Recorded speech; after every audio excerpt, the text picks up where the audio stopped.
Hello there, I'm Cody. I actually started coming to Sunlight a couple years ago. I started with Redeem.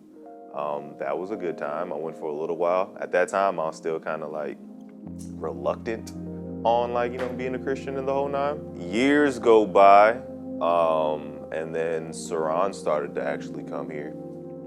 And then one day he said hey, you want me to join this 222 discipleship? I was more receiving of Christ in this point in my life. So I was like, yeah, let's do it. Let's make it happen. So through that process, I found that I've gotten a solid grasp of the gospel.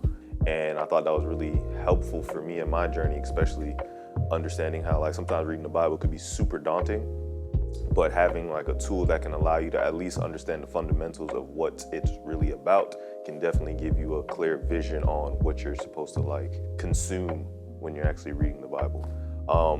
But also through this journey, along with this, I also started serving here at Sunlight, playing in the band every now and then, and also running the lights with the tech team. So I kind of seen both sides of the fence. That's actually a cool perspective as well. If there's a reluctance to whether it be joining, the discipleship program, or whether it just maybe even becoming a believer, I found from my experience, a lot of it was really, as the word says, it's like that mustard seed of faith.